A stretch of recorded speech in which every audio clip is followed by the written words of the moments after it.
Ya, dan pada pagi hari ini saya ingin mengucapkan selamat Hari Bapa untuk para bapak-bapak yang sangat istimewa yang ada di tengah-tengah kita.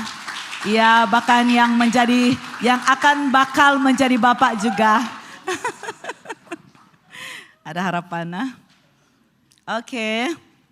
Pada hari ini saya akan mengungsikan firman Tuhan yang berbicara tentang Bapak sebagai imam dalam keluarga.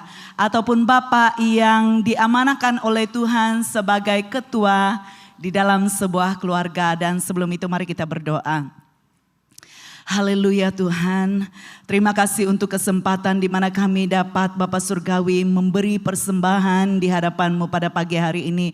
Bahkan ya Bapa Surgawi, sebentar kami akan menerima firman kehidupan yang memberikan nafas kehidupan bagi kami, yang memberi makan bagi jiwa dan roh kami. Tuhan, pada pagi hari ini dalam Bapa Surgawi, dalam kesederhanaan kami datang menghadap Engkau Bapa, mengucap syukur dan berterima kasih kepadamu karena anugerah-Mu sempurna dalam hidup kami. Dan pada pagi hari ini Bapa Surgawi, kami mau belajar firman-Mu. Firman-Mu adalah firman kehidupan yang akan memuaskan jiwa dan roh kami. Yang akan memberikan makan bagi jiwa dan roh kami. Yang membuat kami semakin hari semakin tumbuh dewasa. Menjadi matang, menjadi mengerti tentang panggilan dan tugas peranan kami di dalam Engkau. Oleh itu Bapa Surgawi, biarlah firman kehidupan Bapa Surgawi akan disalurkan dari hadirat-Mu yang kudus. Karena hamba-Mu hanya alat-Mu Bapa. Alirkanlah air kehidupan. Alirkanlah kebenaran itu Tuhan dari tempat takhta kudus-Mu. Sehingga Bapa Surgawi, kebenaran itu akan sampai di hati setiap anak-anak-Mu yang mendengar hari ini. Hamba-Mu sangat sederhana. Banyak keterbatasan dan ketidakmampuan Bapa. Tetapi hanya bergantung kepada Roh-Mu yang kudus. Untuk menyampaikan. Untuk melepaskan kebenaran itu. Untuk menjadikan Bapa Surga firman itu sebagai firman yang mengubah dan membentuk pribadi lepas pribadi. Bapa, terima kasih, terima kasih, terima kasih, terima kasih. Ini doa syukur Bapa yang hamba-Mu naikkan di dalam nama Yesus Tuhan. Haleluya, haleluya, haleluya. Mari sama-sama kita katakan amin, amin, amin. Ya, pada pagi hari ini saya sangat ingin membawa kita mengerti dan belajar tentang Bapak sebagai imam dalam sebuah keluarga ataupun sebagai ketua di dalam sebuah keluarga. Betapa istimewanya seorang Bapak. Ya, betapa istimewanya Anda ya dalam sebuah keluarga. Anda adalah orang yang sangat-sangat penting dalam sebuah keluarga. Nah, mari kita melihat kejadian di dalam Kejadian 49 ayat yang pertama hingga ayat yang ke-28, agak panjang bahagian ini. Ini adalah ketika Yakub memberikan berkat ataupun menaruhkan berkat ke atas kehidupan masing-masing anaknya yang 12 orang. Mari kita membaca firman Tuhan. Maka Yakub memanggil anak-anaknya dan berkata, berkumpullah kamu, aku akan memberitahu kepadamu apa yang akan terjadi kepadamu pada kemudian hari. Berkumpullah dan dengarlah hai para anak Yakub. Dengarlah pesan Israel ayahmu. Ruben, kamulah anakku yang sulung, kekuatanku dan permulaan keperkasaanku, terunggul dalam keluhuran, terunggul dalam kegagahan. Kamu yang meluap seperti air tidak lagi menjadi yang terunggul, karena kamu telah menaiki peraduan ayahmu, kemudian menodainya. Dia telah menaiki tempat tidurku. Simeon dan Lewi, adik-beradik, pedang mereka senjata kekerasan. Jangan ikut dalam permuafakatan mereka, wahai jiwaku. Jangan bersekutu dengan perkumpulan mereka, wahai batinku. Karena dalam amarah mereka membunuh orang, dan dalam angkara mereka melumpuhkan lembu-lembu jantan. Terkutuklah kemarahan mereka yang sebegitu bengis. Terkutuklah keberangan mereka yang sebegitu ganas. Aku akan membagi-bagikan mereka antara anak Yakub dan menyebarkan mereka antara anak Israel. Yehuda, kamu akan dipuji oleh saudaramu. Tanganmu akan mencengkam tengkuk para musuhmu. Dan para anak ayahmu akan tunduk kepadamu. Yehuda, kamu laksana seekor anak singa. Kamu naik meninggalkan mangsa, hai anakku. Dia merunduk mendekam seperti singa jantan atau singa betina. Siapakah yang berani merangsangkannya? Cokmar kuasa tidak akan berpindah daripada Yehuda, maupun tongkat kerajaan daripada di antara kakinya, hingga datang dia yang berhak atasnya. Kepadanya lah bangsa-bangsa akan tunduk.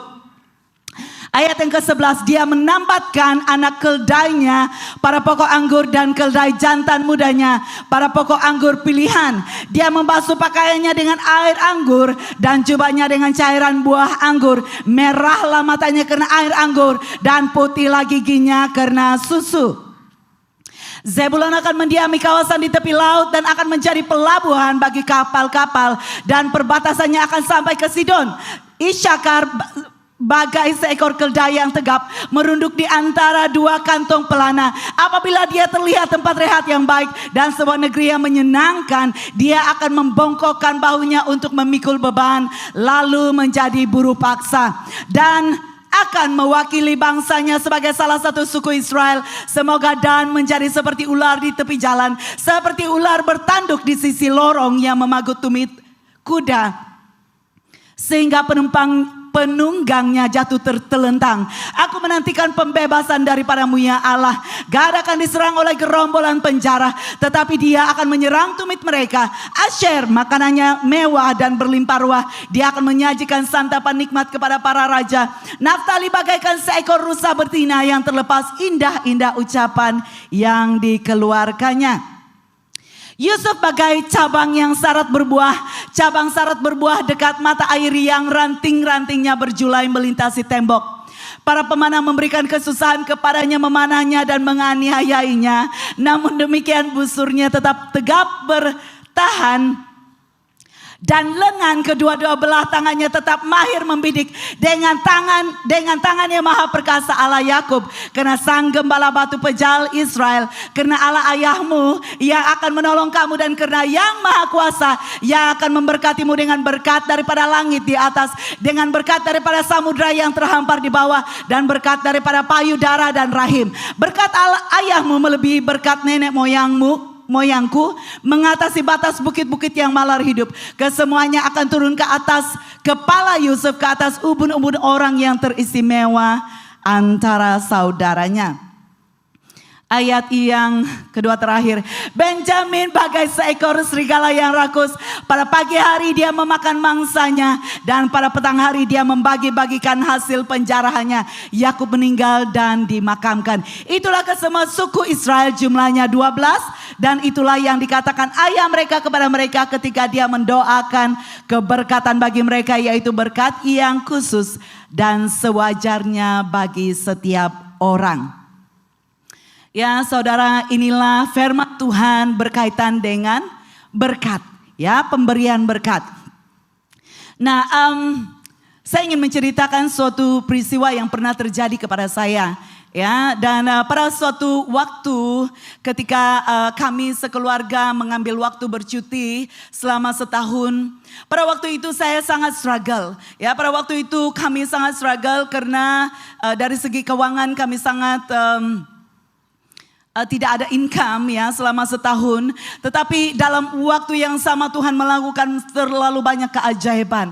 Ya, pada waktu itu juga kami menghadapi peristiwa daripada kematian dari abang ipar saya bersama istrinya. Dan kami mengalami sebuah situasi yang sangat-sangat menekan.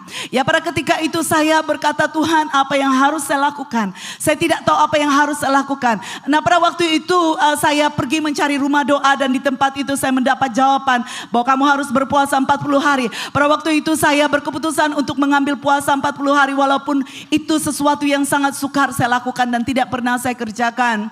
Dan waktu itu saya katakan kepada suami, kita akan berpuasa dan kita akan berdoa untuk situasi yang sedang kita hadapi. Pada waktu itu ya saya Saya tidak tahu hari keberapa ya, saya sedang berpuasa dan biasanya saya akan menyiapkan anak-anak ke sekolah pada pagi hari. Dan selepas itu saya akan menghantar mereka dan waktu itu saya akan mengemas rumah dan buat kerja rumah. Dan setelah itu saya akan ambil masa berdoa. Dan pada waktu pagi hari itu saya tidak tahu di dalam hati saya ada sebuah gesaan. Ya, gesaan untuk cepat-cepat siapkan kerja dan datang untuk menghadapku, kata Tuhan.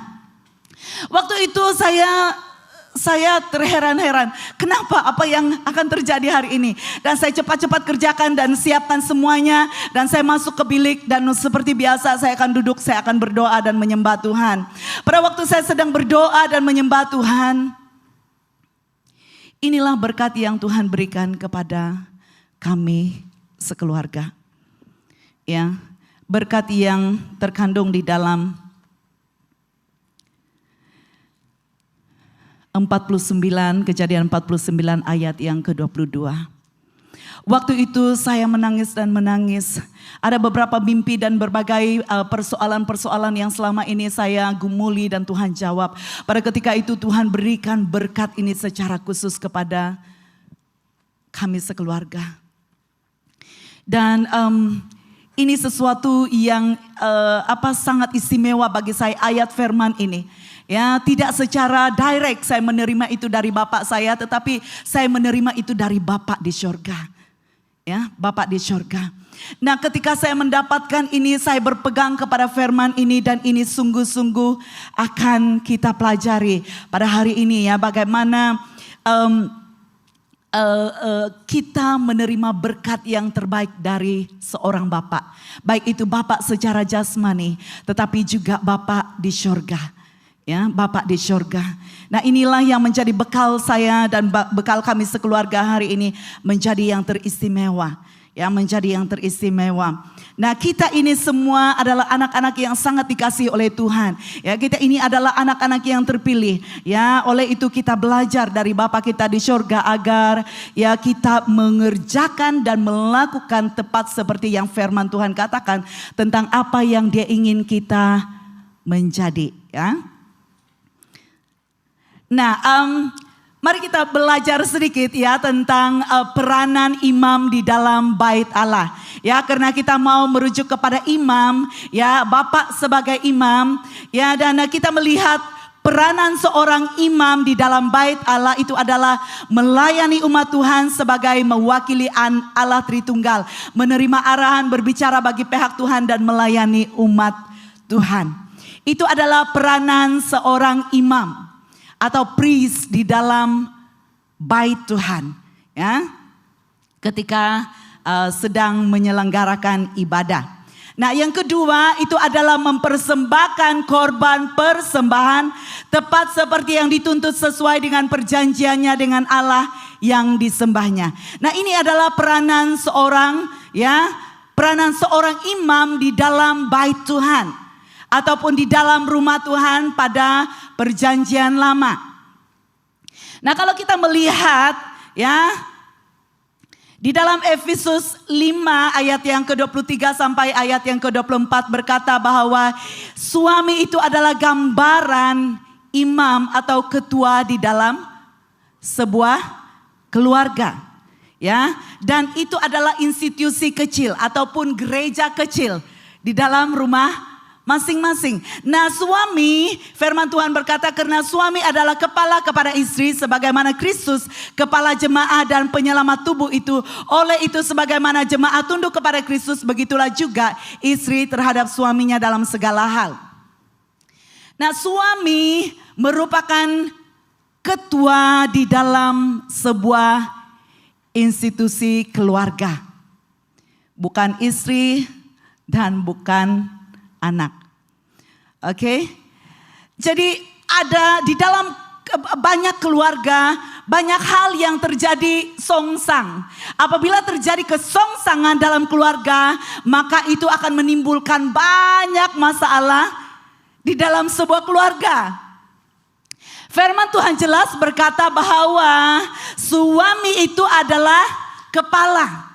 Dia adalah ketua di dalam sebuah keluarga dan dia adalah gambaran pribadi Yesus sendiri. Kalau seorang suami adalah gambaran pribadi Yesus, bagaimana dia harus bersikap?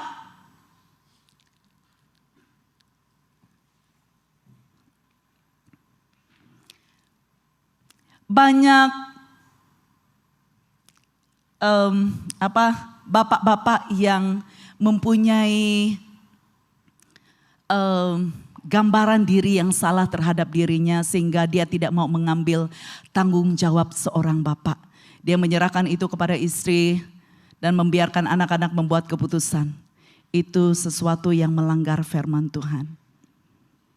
Itu sesuatu yang sangat-sangat bertentangan dengan kebenaran firman Tuhan. Sepatutnya seorang bapak harus memiliki sikap tegas, seorang yang menjadi pengantara. Seorang bapak adalah pengantara antara Allah dan keluarganya. Mengapa seorang suami dikatakan disamakan seperti Yesus?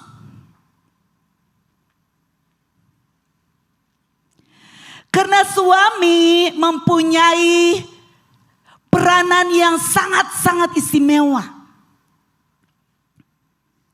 Sangat-sangat istimewa di dalam sebuah keluarga. Itu sebabnya kalau ada suami yang mungkin memiliki gambar diri yang salah, mungkin karena pengalaman-pengalaman lalunya, kalau ada istri-istri yang memiliki suami sedemikian, istri bertanggung jawab untuk menopang, bukan mengambil alih. Bukan mengambil alih tugas seorang suami, itu salah. Firman Tuhan tidak pernah mengatakan bahwa apabila suamimu tidak bertanggung jawab maka istri akan ambil tugas. Itu sesuatu yang salah. Dan itu sangat-sangat melanggar firman Tuhan. Jemaah tidak boleh melebihi Kristus.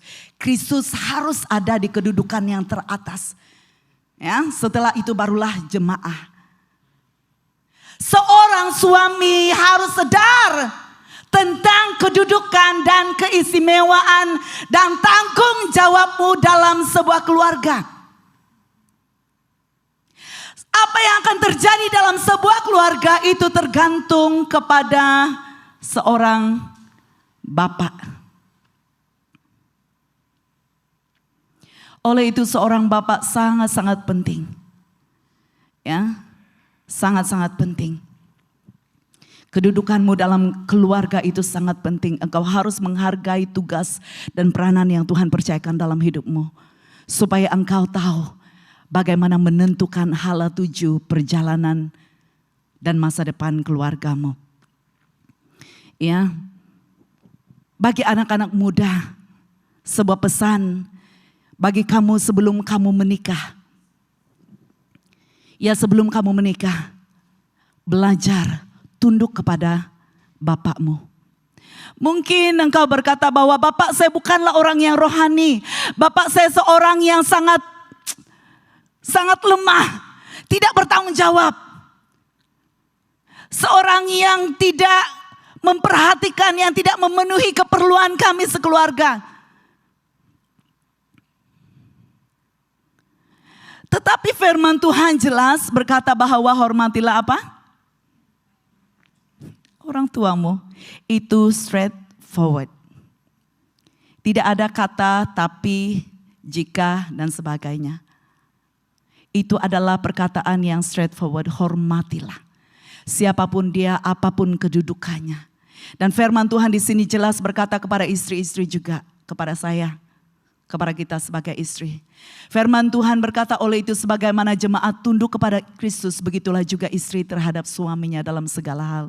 Berkata tentang ini sesuatu yang sangat-sangat struggle dalam diri saya secara pribadi. Dalam banyak keputusan, dalam hal-hal tertentu memang sangat struggle untuk saya tunduk kepada suami. Tapi suami saya penuh dengan grace dan kasih. Ya, saya merasakan kasih Tuhan. Ketika saya ingin memberontak di dalam diri saya dan membuat keputusan yang saya rasa betul dan saya apa namanya, saya seperti mau challenge dia punya keputusan. Tapi dalam masa yang sama saya takut akan Tuhan. Saya takut akan Tuhan. Berbahagialah engkau istri-istri yang tetap takut akan Tuhan.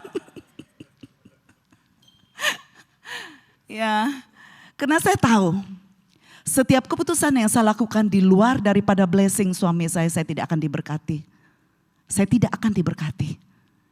Itu sebabnya pada masa-masa tekanan-tekanan ya, ketika saya merasa tidak puas hati dengan apa yang suami saya putuskan tentang apa yang kami mau lakukan ya, saya berdiam, saya mencari waktu untuk berdoa dan juga untuk untuk berpikir secara waras.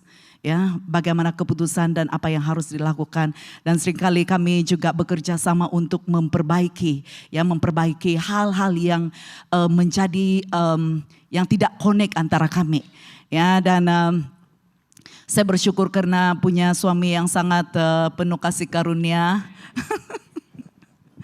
Dan kamu tahu, apabila kita benar-benar meletakkan diri kita sebagai orang yang mengerjakan firman Tuhan, walaupun itu terlalu sukar, kita akan merasakan kita akan merasakan kalau kita benar-benar mengerti tentang suami, kedudukan suami itu adalah di atas kita. Kita akan mengerti ketika kita belajar tunduk, kita tahu bahwa kita bukan hanya tunduk kepada suami kita, tetapi kita sedang tunduk kepada apa? Yesus. Yesus yang memanggil kita. Kedudukan kita adalah siapa? Yesus di atas kita, betul? Yesus di atas kita. Kalau kita melanggar firman Tuhan dengan menanduk suami kita, sama artinya kita sedang menanduk Tuhan dan tidak percaya kepada kepribadiannya. Maka sangat hati-hati kepada para istri-istri dan anak-anak. Jangan sampai kita melakukan sesuatu yang melukai ketua dalam sebuah institusi keluarga kita. Walaupun ada perkara-perkara yang terjadi di dalam ataupun ketidaksempurnaan seorang suami, maka disitulah peranan kita. Seorang istri dipanggil untuk menopang. Seorang istri dipanggil untuk menolong. Seorang istri dipanggil untuk bersama-sama magnify dia, membuat dia makin baik, makin indah, makin handsome, makin luar biasa, makin dipakai Tuhan, makin terbaik. Itu peranan kita sebagai siapa? Sebagai istri. Siapa istri di sini?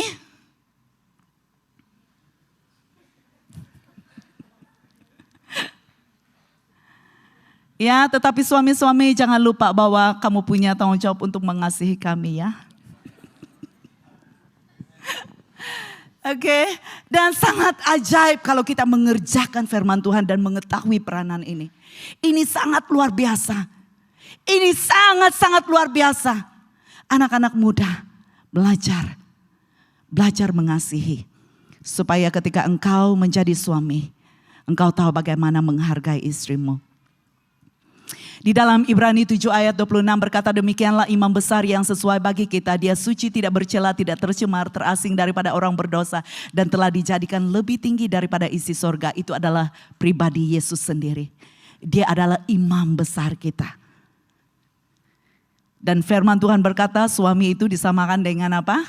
Dengan Kristus. Ya, digambarkan kedudukannya dalam sebuah institusi keluarga sebagai Kristus yang akan menjadi wakil, yang mewakili sebuah keluarga menghadap Tuhan. Amin. Amin, suami-suami. Jangan takut memikul tanggung jawab, ini agak berat juga. Ya, kalau kita melihat lebih dalam di dalam tradisi orang Yahudi, kita melihat di sini bahwa mereka mempunyai sebuah tradisi yang sangat istimewa yang dilakukan sampai hari ini kepada anak-anak mereka. Nah, mereka akan pada setiap hari Jumat yang menjelang Sabat, mereka punya sebuah kebiasaan untuk memberkati anak-anak mereka. Nah, ini dikatakan sebagai berkat 3 kali ganda. Berkat 3 kali ganda. Yang akan dilepaskan daripada pribadi seorang bapak. Atau juga ya ini boleh berlaku antara bapak ataupun ibu kepada anak mereka. Tetapi tanggung jawab seorang bapak itu ya yang akan melepaskan berkat itu kepada anak-anak. Itu adalah berkat imam ataupun birkah kohanim dan juga birkah yeladim. Ini adalah berkat kepada anak-anak. Ya, ada di dalam Bilangan 6 dan 1 Petrus. Ya, bagaimana sebagai seorang bapak yang melepaskan berkat itu membuatkan ataupun ya yang bertujuan untuk mengesahkan identiti atau keistimewaan anak itu. Dia akan melepaskan berkat-berkat kepada anaknya untuk meyakinkannya bahwa dia adalah orang yang istimewa. Dan dia adalah orang yang akan dipakai dengan luar biasa pada suatu masa nanti. Kita melihat orang-orang Israel di seluruh dunia. Anak-anak dari orang Israel mereka sangat-sangat diberkati. Mereka diberkati Tuhan dengan sangat berlimpah. Itu adalah kenapa? Perkataan berkat yang dilepaskan. Berkat yang dilepaskan oleh seorang bapak kepada anak. Dan biasanya ketika mereka sedang memberkati anak-anak itu, mereka akan berkumpul di meja makan dan mereka akan meletakkan tangan mereka ataupun di atas kepala atau di bahu daripada anak-anak itu untuk mereka lepaskan berkat doa. Nah, biasanya kalau mereka berdoa, ini adalah sebuah tradisi yang mereka lepaskan. Moga kamu akan menjadi seperti Sarah, Ribka, Rahel, dan Leah. Ini adalah wanita-wanita perkasa ataupun wanita-wanita yang ada pada zaman Alkitab yang mereka mau supaya iman daripada tokoh-tokoh wanita-wanita ini akan turun kepada anak dan generasi mereka ke depan. Ya. Dan untuk anak lelaki pula mereka akan berkata, moga kamu akan menjadi seperti Efraim dan Manase. Dan setelah itu mereka akan melepaskan apapun perkataan-perkataan berkat yang dari kepribadian mereka sendiri. Ya, kepada anak-anak itu. Dan setelah itu mereka akan melepaskan berkat khusus, yaitu berkat keimamatan. Ataupun berkat yang biasa kita lepaskan kepada umat Tuhan di gereja. Nah, kalau kita melihat seterusnya di dalam firman Tuhan di ayat yang pertama tadi, maka Yakub memanggil anak-anaknya dan berkata, berkumpullah kamu, aku akan memberitahu kepadamu apa yang akan terjadi kepada kamu pada kemudian hari. Nah, ucapan berkat ini adalah cara Allah menyatakan kasihnya. Ataupun cara Allah menyatakan cintanya sebagai Bapa kepada kita. Ya, anak-anaknya, umat-umat pilihannya, orang-orang yang dikasihinya. Itulah dia menggunakan Bapa sebagai ketua dalam keluarga untuk melepaskan berkat. Supaya kasih Kristus itu turun dari seorang Bapa dan mengalir ke dalam kehidupan seorang anak. Amin. Bapak, kamu punya tanggung jawab yang sangat-sangat besar. Saya dalam beberapa waktu kebelakangan ini, bapak saya punya suatu kebiasaan, mungkin karena dia selalu membaca firman Tuhan ya setiap hari, dan dia akan berdoa bagi kami setiap hari. Dan beberapa tahun yang lepas ketika kami balik ke kampung, dia akan berdoa untuk kami. Dia duduk di kursi dan dia akan melepaskan doa kepada kami masing-masing. Dia melepaskan berkat untuk kami. Dan hal itu membuat saya sangat bangga karena saya punya bapak yang mengerti firman Tuhan. Karena itu sangat baik bagi kami. Itu sangat kami perlukan. Ya, sebagai anak-anak. Dan kita tahu bahwa ucapan berkat itu mengubah cara pandang kita. Mungkin selama ini kita selalu berpikir bahwa hal-hal negatif, oh saya takut begini, saya tidak mau seperti ini, saya tidak dapat melangkah seperti ini. Betulkah apa yang saya buat, betulkah apa yang saya mau putuskan ini? Tetapi ketika berkat itu, ucapan berkat itu dilepaskan, itu mengubah cara pandang. Mengubah cara pandang. Nah, ucapan berkat juga mengubah nasib dan masa depan. Itu sangat menentukan apa yang akan terjadi kepada pribadi yang menerima berkat. Di dalam Amsal 12 ayat 14 berkata, seseorang akan kenyang dengan kebaikan daripada buah perkataannya, dan orang mendapat ganjaran hasil pekerjaan tangannya.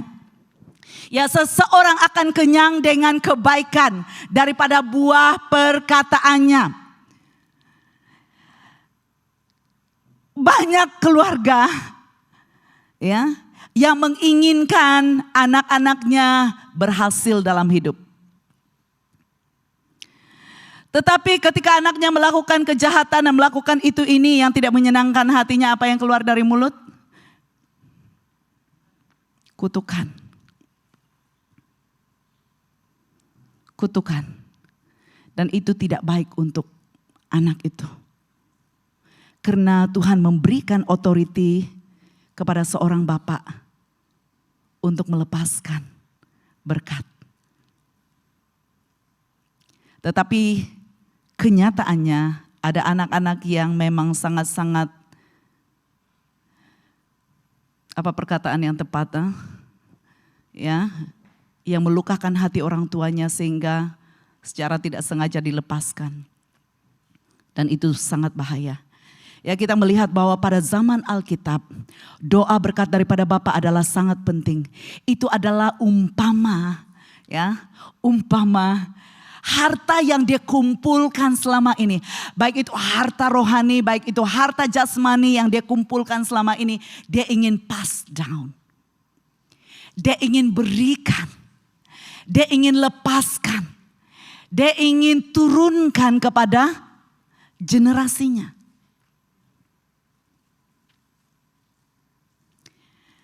Kalau engkau ingin diberkati dalam hidupmu, ya, wahai anak-anak, belajar untuk mengasihi bapakmu dan menghormati dia. Karena apa yang keluar dari mulutnya itu sangat-sangat menentukan apa yang akan terjadi dalam hidupmu. Jangan sampai kita menjadi orang yang kurang ajar kepada orang tua. Karena itu sangat-sangat dibenci oleh Tuhan. Sangat-sangat tidak disukai oleh Tuhan, siapapun orang tuamu. Kita melihat di sini, ya, dua jenis ucapan Yakub kepada anak-anaknya. Ya, yang pertama kita melihat tentang Ruben, Lewi dan Simeon. Mereka ini mendapat kutukan karena apa? Karena mereka melakukan sesuatu yang kurang ajar, yang membuatkan bapaknya pada suatu ketika sangat marah.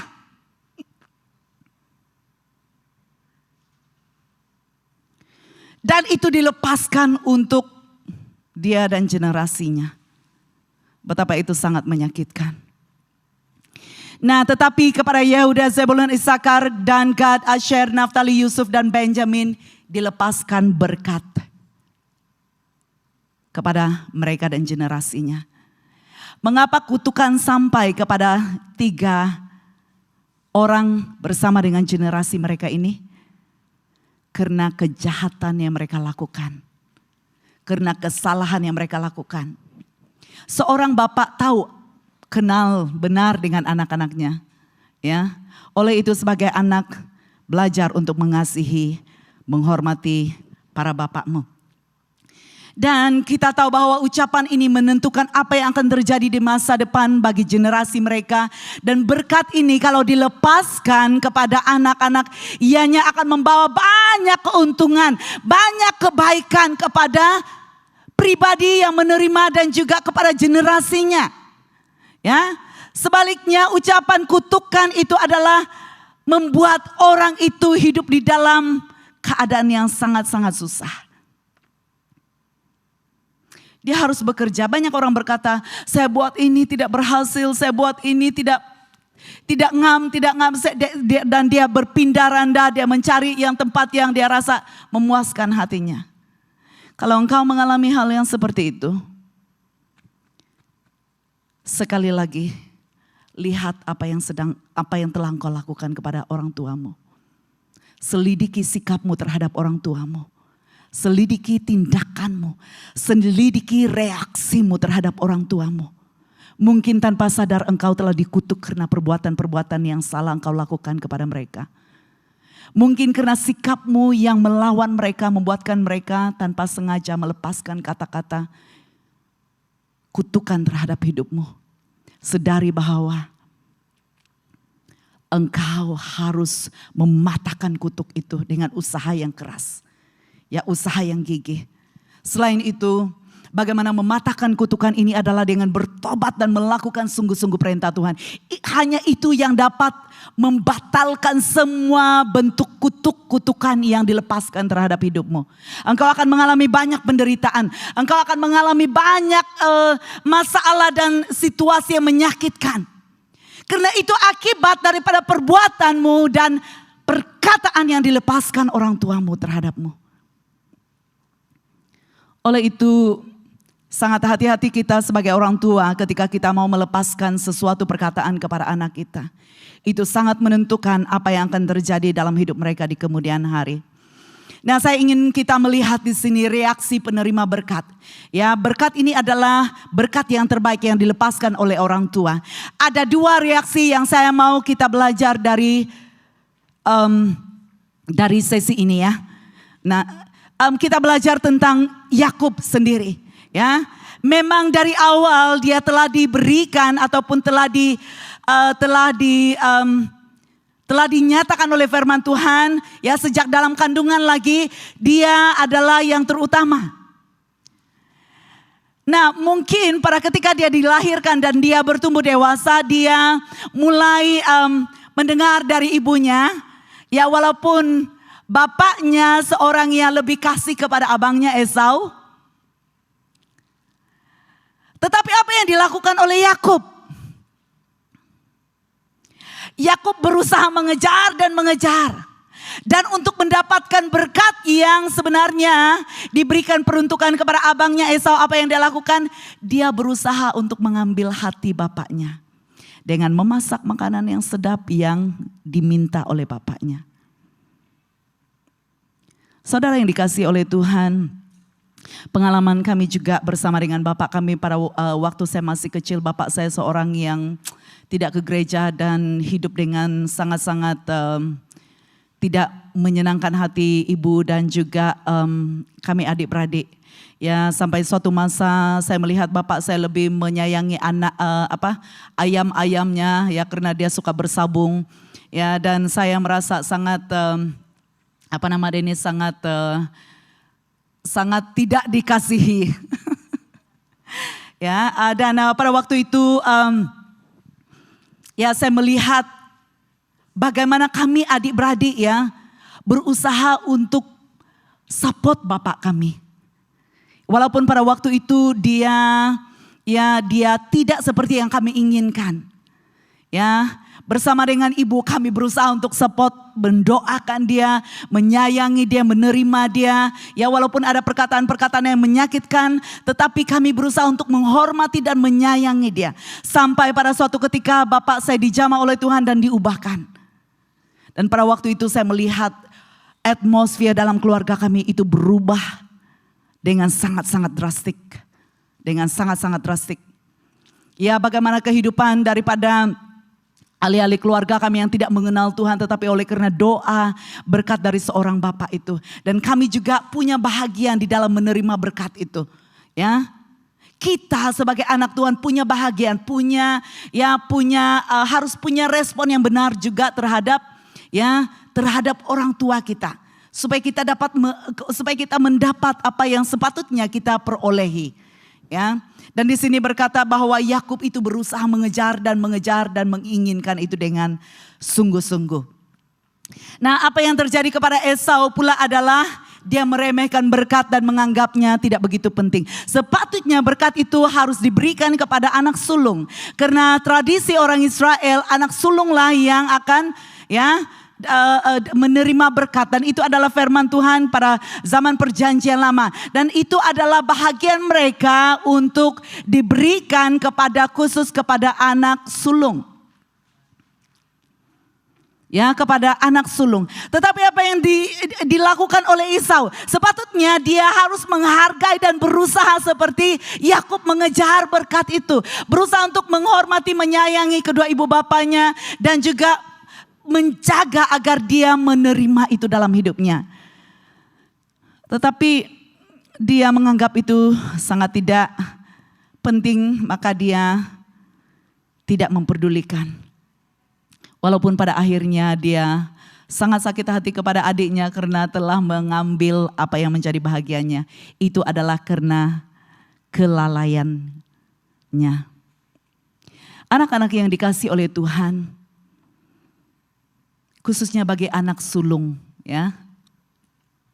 Siapa anak sulung dalam keluarga?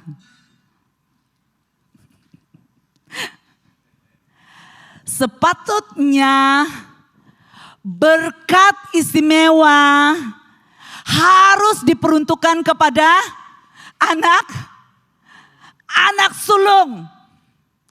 Hai anak-anak sulung, bertanggung jawablah. Karena sepatutnya berkat yang dari Bapak itu berkat 2 kali ganda. Lebih daripada berkat adik-beradik di bawahmu. Kau punya berkat yang sangat istimewa. Saya selalu berkata kepada anak kami Immanuel, hati-hati dalam hidupmu. Kalau engkau tidak bertanggung jawab sebagai anak sulung dalam keluarga ini, kau ada 4 orang adik-beradik di bawah sana, ia akan mengambil apa yang kau punya. Saya peringatkan. Karena anak sulung itu kenapa dia mendapat berkat 2 kali ganda dalam sebuah keluarga. Karena dia adalah anak yang besar setelah orang tua siapa? Anak sulung. Dia yang bertanggung jawab untuk menjaga adik-adiknya. Ketika ibu bapak tidak ada, anak sulung yang bertanggung jawab. Itu sebabnya Tuhan memberikan apa? Berkat 2 kali ganda. Berkat kekuatan dan keperkasaan. Tetapi apabila dia tidak bertanggung jawab melakukan tugasnya, 4 yang di bawah masih menanti. Dan sesiapa di antara mereka ini yang benar-benar menghormati, mengasihi dan mengambil hati kami, secara otomatis Tuhan melihat itu akan turun kepada mereka. Dan cerita yang saya katakan tadi itu adalah suami saya dan saya adalah anak bungsu dalam keluarga. Tetapi mengapa ketika kami berhadapan dengan isu, kami berhenti dari pelayanan dan kami kembali? Karena kami tahu kami punya tanggung jawab untuk orang tua kami. Kami boleh ignore mereka, kami boleh tinggalkan mereka, sibuk dengan pelayanan dan tidak memperdulikan kesehatan mereka, kondisi emosi mereka. Tetapi kami berkeputusan untuk kembali menjaga mereka. Kami korbankan semuanya dengan 5 orang tanpa gaji. Menjaga mereka sampai mereka benar-benar pulih. Dan barulah kami kembali. Wahai anak-anak, engkau punya masa yang terlalu sedikit untuk bersama dengan orang tuamu. Gunakan itu dengan sebaik mungkin. Hormati mereka, kasihi mereka, jaga mereka. Karena dari situlah sumber berkat itu akan turun dalam hidupmu. Dan pada waktu itu saya menerima firman ini, saya tidak memahami. Tetapi setelah itu saya mempelajari tentang hak kesulungan. Hak kesulungan itu adalah berkat berapa? 2 kali ganda. Dan pada waktu saya menerima firman ini, saya percaya di alam roh, secara dalam roh kami telah menerima berkat itu. Kami telah menerima berkat itu karena kami mau belajar bertanggung jawab terhadap orang tua kami. Dan itu bukanlah mudah, tetapi itu perlu hati yang menangkap hati Tuhan. Ya, yang menangkap hati Tuhan. Jangan sampai kita meremehkan orang tua kita karena itu sangat-sangat bahaya untuk masa depanmu. Itu sangat-sangat menentukan apa yang engkau terima dalam masa-masa ke depan karena apa yang kau lakukan kepada orang tuamu. Sejahat mana, sejahil mana pun orang tuamu, jangan sampai tidak ada rasa hormat terhadap mereka. Ya, baik istri terhadap suami. Memang bukan mudah untuk kita benar-benar tunduk kepada otoriti seorang suami. Tetapi mari belajar lakukan firman Tuhan. Mari belajar kerjakan firman Tuhan. Maka firman itu akan membuatkan kita hidup dan hidup berkelimpahan. Di dalam Amsal 3 ayat 33 berkata, kutukan Tuhan ada terhadap rumah orang durjana, tetapi dia memberkati kediaman orang benar. Amin. Tetapi apabila orang benar tidak melaksanakan firman Tuhan, itu juga bahaya. Itu juga bahaya karena itu akan mendatangkan kutuk. Dan firman Tuhan sangat jelas berkata kalau kita tidak hidup dalam kebenaran kita akan menerima kutukan. Amsal 10 ayat 22 berkata berkat Tuhan mengayakan dan dia tidak menambahkan kesusahan kepadanya. Apa yang menjadikan seorang dipenuhi dengan berkat-berkat jasmani dan rohani? Ya, itu adalah karena Tuhan. Itu semua karena Tuhan. Itu bukan karena usaha kita semata-mata. Kita boleh saja berusaha. Ya, untuk mendapatkannya, tetapi ingat berkat Tuhan di atas rumah orang-orang benar. Itu membuatkan hidup kita menjadi sangat senang, sangat mudah kita jalani. Ya, kita tidak perlu bersusah-susah. Karena sumbernya adalah Yesus. Sumbernya adalah Yesus. Berkat Tuhan mengayakan. Ataupun berkat Tuhan menyebabkan seseorang menjadi kaya. Dia ataupun Tuhan tidak akan menambahkan kesusahan kepadanya. Maka diberkatilah kita yang hidup dalam kebenaran. Melakukan firman Tuhan. Mengerjakan apa yang benar. Dan melakukan dengan sungguh-sungguh. Maka kita akan menikmati dan menerima apa yang dijanjikan oleh firman Tuhan. Mari musician. Sekali lagi saya mau ingatkan kepada kita. Berkat seorang Bapa itu sangat-sangat penting dan sangat harus kita kejar. Ya, sebagai anak-anak. Kita harus belajar untuk benar-benar menaruhkan posisi Bapak di atas kita.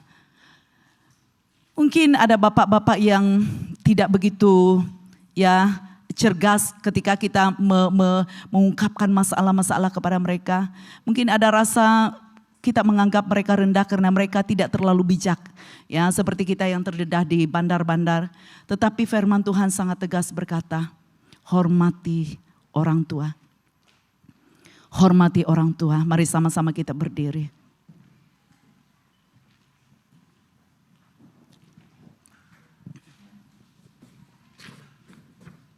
Kita akan menaikkan sebuah penyembahan ataupun sebuah lagu yaitu berkat.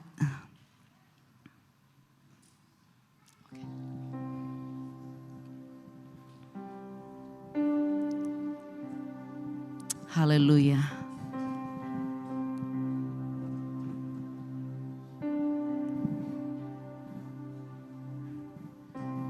Tuhan selalu berkati,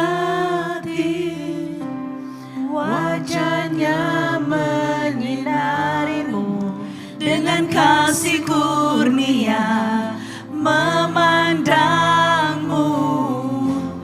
Tuhan beri kedamaian. Sekali lagi Tuhan selalu memberkati. Tuhan selalu berkati, wajahnya menyinarimu, dengan kasih kurnia memandangmu. Tuhan beri kedamaian. Amin. Amin. Amin. Amin. Amin. Amin.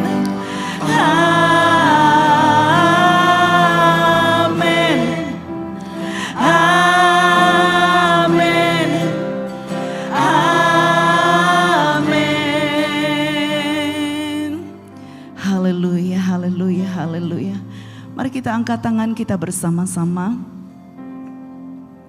Saya ingin melepaskan doa berkat ini kepada setiap kita yang hadir pada pagi hari ini, baik yang mengikuti secara online juga. Tuhan memberkatimu dan melindungimu. Tuhan akan menyinarimu dengan wajah-Nya dan memberikanmu kasih kurnia-Nya. Tuhan menghadapkan wajah-Nya kepadamu dan memberikanmu damai sejahtera hari ini sampai selama-lamanya. Bapa, meteraikanlah firman kebenaran-Mu pada pagi hari ini. Biar firman-Mu yang hidup ini Bapa Surgawi akan sungguh-sungguh membuatkan kami masuk di dalam janji berkat yang kami terima pada hari ini. Biarlah wajah kami ya Tuhan Yesus akan senantiasa memandang kepada Engkau. Sinaran-Mu menyinari kami. Wajah-Mu senantiasa Engkau hadapkan kepada kami Bapa. Sehingga kami tidak akan Bapa Surgawi menerima perkara-perkara yang tidak baik dalam hidup kami. Tapi kami akan menerima berkat yang terbaik yang Kau sediakan dan berikan kepada kami. Bapa, sungguh hamba-Mu telah berhenti berbicara. Tetapi firman kehidupan ini adalah ya dan amin. Terjadilah kepada setiap kami Bapa, seperti yang Kau inginkan. Karena bukan Bapa Surgawi kuat dan gagah kami, tapi hanya oleh pekerjaan Roh-Mu yang kudus yang mengerjakan perkara-perkara ajaib bagi kami. Haleluya. Dan mari sama-sama kita katakan amin, amin, amin. Silakan duduk dan Tuhan Yesus memberkati.